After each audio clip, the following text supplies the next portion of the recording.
Okay, the pressure rating on the pump just simply means how hard can that pump make before it blows up. So in other words, if you got like a number, if you got this jetter and you went ahead and you decided to put, like a number 3 nozzle on it, yeah, you're going to get 7,000 PSI, but it might only be for 2 minutes because you're going to blow up the pump.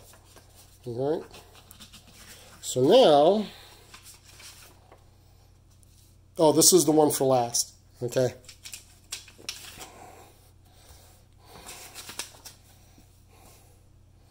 So now, yeah, I'll just use that. Here's the next one. Bringing this back. Okay, and I'm picking on Gorlitz here because they're just blatantly wrong, and their answer to it is that it's a great seller of the jetters, but it's wrong. 300 feet of 3/8 hose.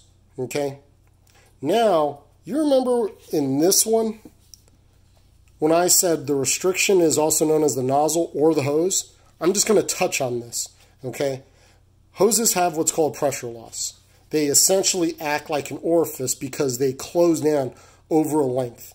And anybody who's doing anything with hydronics or anything like that, they're going to, I think, understand what this means. But 3/8 hose, okay, 300 feet has a lot of pressure loss. And the pressure loss is not dependent on the PSI, it's dependent on the GPM.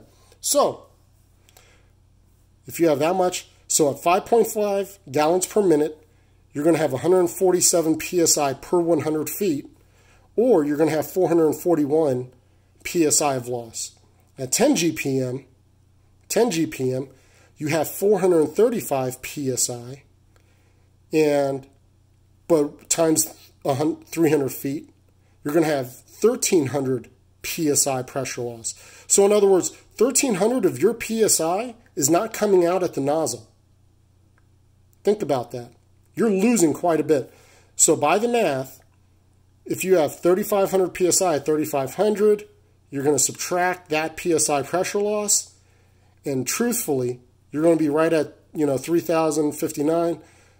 So you can expect at the nozzle to get 3,000 to 3,200. It's going to be a little bit of a range.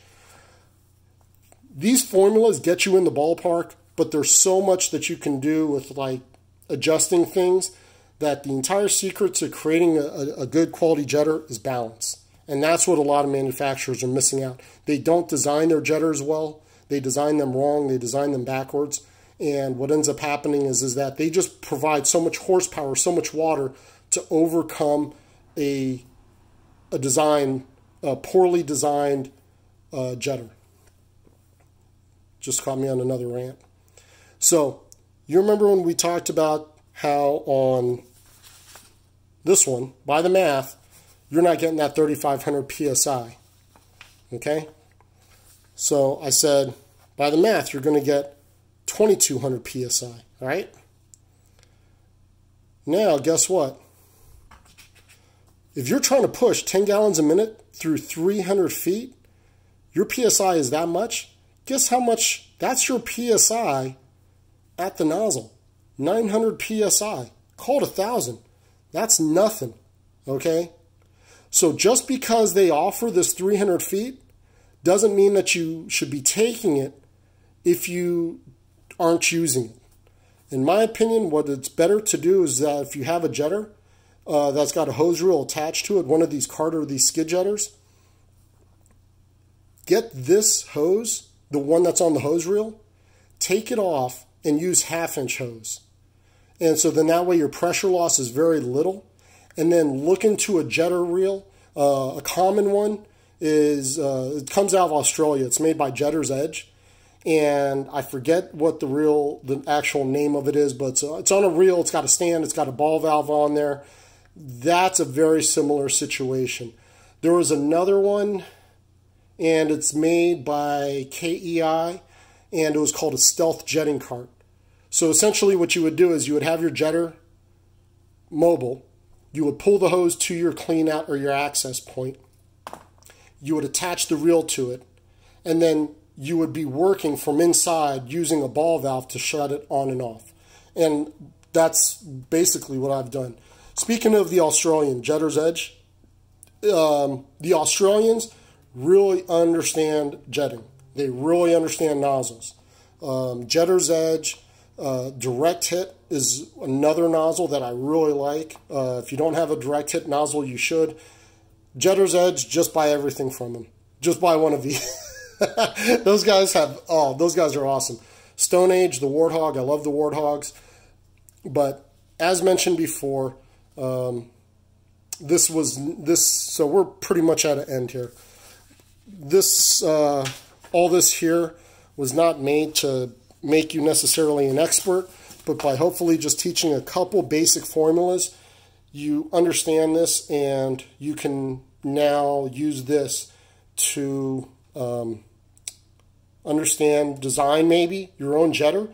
And hey, if you just want to say, hey, give me my money, or here's my money, give me a jetter, and you're happy to wait 6 to 8 weeks for it to be built, go for it. I'll leave you this one little tidbit just for those who are still watching. I mentioned EnviroSpec. They have an 18-gallon, they have a 5.5 GPM pump with a 3,500 PSI, 3,500 PSI pump on there, okay?